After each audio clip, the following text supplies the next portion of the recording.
عشرت فاطمہ صاحبہ معروف news caster جو ہے وہ ہمارے ساتھ موجود ہیں۔ السلام علیکم عشرت صاحبہ۔ جی وعلیکم السلام۔ جی بہت ہی اچھا لگ رہا ہے آپ کو دیکھ کر، ہمارے ناظرین کو بھی یقیناً بہت ہی اچھا لگ رہا ہوگا۔ یہ بتائیے کہ آپ ایک طرح سے میں سمجھتا ہوں عشرت کے خواتین کے لیے ایک رول ماڈل بھی ہیں، کیونکہ اس زمانے میں جب صرف ایک ٹیلی ویژن چینل ہوتا تھا، اسٹیٹ رن ٹیلی ویژن تھا، اور بچیوں کا اس طریقے سے اسکرین پر آنا، کام کرنا، اداروں میں جانا جو ہے وہ یقیناً پاکستان ہمیشہ سے ایک بہت ہی انلائٹنڈ ملک رہا ہے، مگر اس کے باوجود بھی اتنی کثرت سے ممکن نہیں تھا۔ اور پھر ٹیلی ویژن پر آنا، خبریں پڑھنا، تو آپ کو ابتدا میں چاہوں گا کہ جو ابتدائی آپ کے حالات تھے کیسے آپ اس میں آئیں، دقت پیش آئی یا فیملی نے آرام سے اجازت دے دی، وہ تجربہ ہمارے ساتھ شیئر کیجیے۔ جی بہت شکریہ وسیع صاحب۔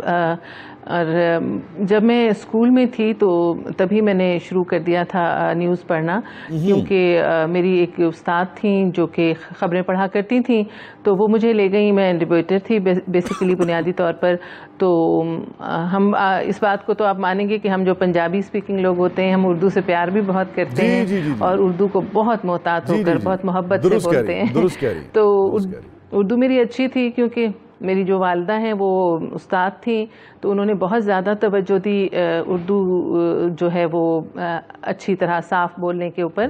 تو بس تب سے میرا آغاز ہوا کہ میری جو استاد تھیں وہ لے گئی تھیں۔ اتنا زیادہ گھر والوں نے منع نہیں کیا، کیونکہ کچھ ہی عرصے کے بعد میں نے ایک ایئر ہوسٹس کے لیے ایک امتحان دیا تھا، تو اس میں انٹرویو وغیرہ ہو گئے اور کراچی سے مجھے وہ آ گیا لیٹر۔ تو میں نے اپنے نانا سے پوچھا جا کر کہ مجھے کیا چیز جو ہے اس کا انتخاب کرنا چاہیے، تو انہوں نے کہا کہ نیوز ریڈنگ اس وقت ایک ایسا شعبہ تھا، میں سمجھتی ہوں شوبز کا کہہ لیں آپ، کہ جس کی سبھی شعبے عزت کے قابل ہیں، بہت اچھے ہیں، لیکن جو نیوز کا شعبہ تھا وہ بہت ہی زیادہ عزت کا حامل تھا، تو اس لیے کسی نے منع نہیں کیا۔ اب یہ فرمائیے کہ آپ نے پاکستان ٹیلی ویژن پر کتنے عرصے تک یعنی کہ آپ نے خبریں پڑھی تقریباً؟ میں نے 30-32 سال۔ 30-32 برس۔ تو آپ نے بہت سارے ادوار دیکھے، یقیناً اس میں آپ نے ماشاء اللہ بھی دیکھا، آپ نے پھر سیاست بھی دیکھی، اسمبلیاں ٹوٹتے بھی دیکھیں، آپ نے 18ویں ترمیم، اپنا 18ویں ترمیم کہتے ہیں 58(2)B کا بھی استعمال جو ہے وہ آپ نے بتایا ہوگا کہ بھئی 58(2)B جو ہے وہ امپلیمنٹ ہو گئی ہے اور یہ ہو گیا وہ ہو گیا۔ یہ کیسا تجربہ آپ کا ہوتا تھا؟ ایک تو یہ ہے کہ بھئی سب سے پہلے خبر آپ تک پہنچنا، پھر اس کو بیان کرنا، پھر اپنے تاثرات کو، بعض اوقات اپنے خیالات اور جذبات کو اس سے الگ رکھتے ہوئے بالکل انڈیفرنٹ ہو کے ایک طرح سے خبر بیان کرنا، یہ سارے تجربات کیسے رہے آپ کے؟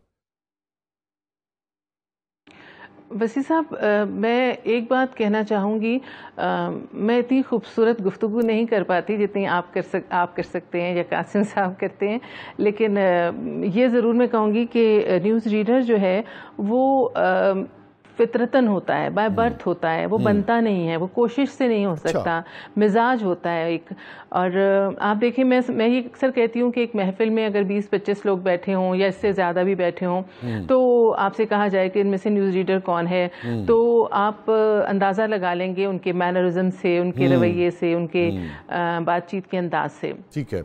تو اور جو نیوز ریڈر کا کام ہے وہ خبر کو پہنچانا ہوتا ہے، خبر کو کوئی رنگ دینا، کوئی معنی دینا نہیں ہوتا، تو اس لیے جذبات تو ظاہر ہے اپنے قابو میں رکھنے ہوتے ہیں۔ جی تو بہت ساری خبریں پڑھیں، بہت سے ادوار دیکھے، اور یقیناً یہ میری زندگی کا ایک ایسا تجربہ ہے جس کو شاید میں کبھی بھی نہ بھول پاؤں، اور میں اللہ تعالیٰ کی احسان مند ہوں کہ میں اس شعبے سے منسلک ہوئی، مجھے موقع ملا کہ میں نے اتنے بڑے بڑے لوگوں کے اب تو بہت سارے چینلز آ گئے ہیں، لیکن پہلے تو جو ہوتا تھا آپ کو پتہ ہے وہ پی ٹی وی میں ہی ہوا کرتا تھا، سب سے پہلے جو تبدیلی آتی تھی وہ پی ٹی وی میں آیا کرتی تھی۔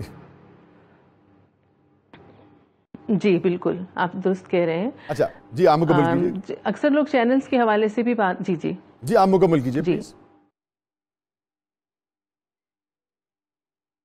میں آپ کی بات سمجھ نہیں پائی۔ میں کہہ رہا ہوں آپ مکمل کیجئے اپنی بات، آپ کہہ رہی تھی اکثر لوگ چینلز کے حوالے سے کچھ کہنا چاہ رہی تھی آپ۔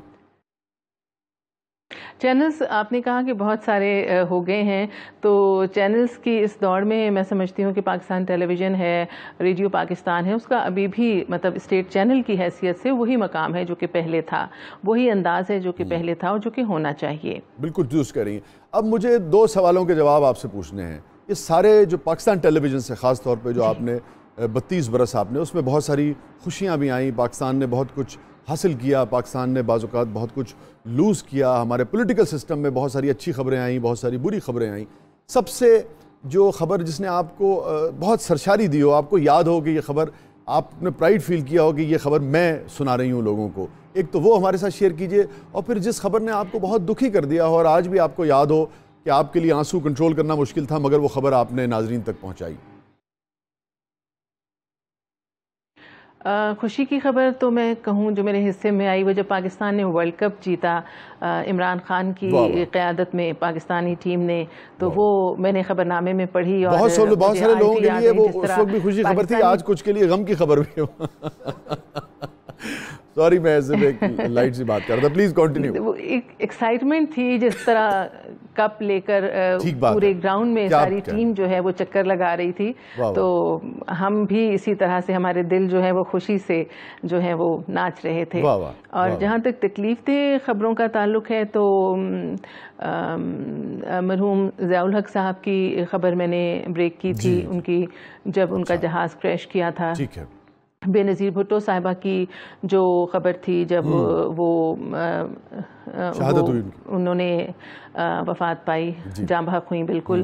اور اس کے علاوہ بہت سے واقعات ہیں. جب غلام اسحاق خان صاحب نے نواز شریف صاحب کی حکومت ختم کی تھی، اس وقت بھی میں ہی موجود تھی. جب نواز شریف صاحب کا اور مشرف صاحب کا جو ایک انسیڈنٹ ہوا تھا، اس وقت بھی اس رات میں اور مسز زید جو ہیں وہاں ڈیوٹی پر موجود تھے. تو ایسی بہت ساری باتیں ہیں. اچھا عشرت، مجھے یہ بتائیے کہ جب بعض اوقات ایمرجنسی لگ جاتی تھی یا ماشاء اللہ لگ جاتا تھا تو اس میں کیا ہوتا تھا؟ عموماً ایک آدھ دن کے لیے آپ سب کو بھی بعض اوقات جیسے کہیے کہ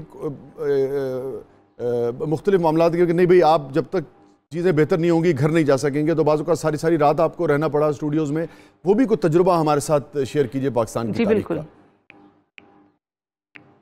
جی بالکل. میں تو یہ بڑی دلچسپ بات ہے جس دن نواز شریف صاحب اور جنرل مشرف کا جو میں نے انسیڈنٹ بتایا، اس دن ساری رات میں اردو میں اور شائستہ زید صاحبہ انگریزی کے لیے موجود تھیں، اور کینٹین میں کھانے پینے کی چیزیں ساری ختم ہو گئی تھیں. ٹنڈے پکے ہوئے تھے شاید، انہوں نے اس میں پانی ڈال کے اس کو پتلا کیا، اس کا شوربہ بنایا. اور یوسف بیگ مرزا تھے ایم ڈی، وہ بھی موجود تھے، تو ہم نے وہ کھایا.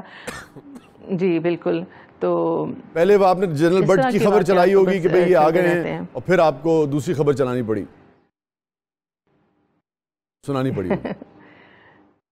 ٹھیک ہے. اچھا دوسرے اب یہ بتائیے کہ یہ جو تبدیلی آئی ہے آپ کے شعبے میں، اس تبدیلی کو آپ کیسے دیکھتے ہیں؟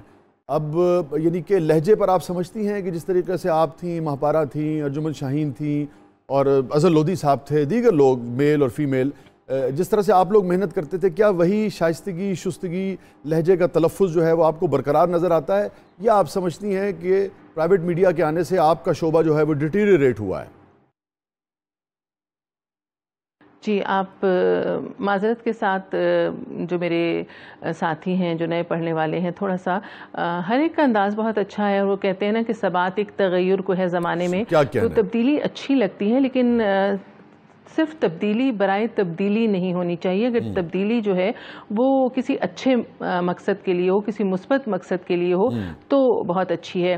باقی جو ہے وہ ایک جو پینک سا کریٹ کر دیا جاتا ہے خاص طور پہ بریکنگ نیوز کے نام پہ، تو میں اس سے بالکل متفق نہیں ہوں. مجھے اچھی طرح یاد ہے کہ بہت سارے مواقع ایسے آئے کہ ہمارے رپورٹرز جو ہیں وہ وہاں موجود ہوتے تھے اور وہ کہہ رہے ہوتے تھے کہ بھئی یہ چیز ہو چکی ہے، لیکن جب تک ہمیں وہاں سے منسٹری کی طرف سے یا جو بھی مصدقہ ہمیں اطلاعات دینے والے لوگ ہوتے تھے ان کی طرف سے ہمیں ہدایت نہیں ملتی تھی، ہم نہیں دیتے تھے. بجائے اس کے کہ آپ ایک ریٹنگ برقرار رکھنے کے لیے آپ بریک کر دیں خبر کو اور بعد میں معذرت کریں، تو اس سے بہتر ہے کہ آپ تھوڑا سا تاخیر سے دے دیں لیکن سچ دیں.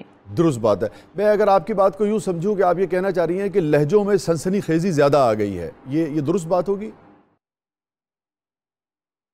جی بالکل آپ درست کہہ رہے ہیں. ٹھیک ہے. اچھا اب مجھے ایک بڑا آپ سے اہم سوال کرنا ہے. باقی انداز کی سوری پلیز ایک اور بات، جی مکمل انداز کی آپ نے وسیع صاحب بات کی کہ انداز انداز میں جو تھوڑا سا بہت زیادہ ایکسائٹمنٹ آ گئی ہے، شدت پسندی آ گئی ہے، وہ لوگوں کو پریشان کر دیتی ہے، سوسائٹی کو پریشان کرتی ہے، جبکہ ہمارا مقصد جو کہ ہم چینلز پہ موجود ہیں، چاہے وہ میں ہوں چاہے وہ آپ ہیں، ہمارا مقصد لوگوں کو ذہنی طور پر، نفسیاتی طور پر ریلیکس کرنا ہے.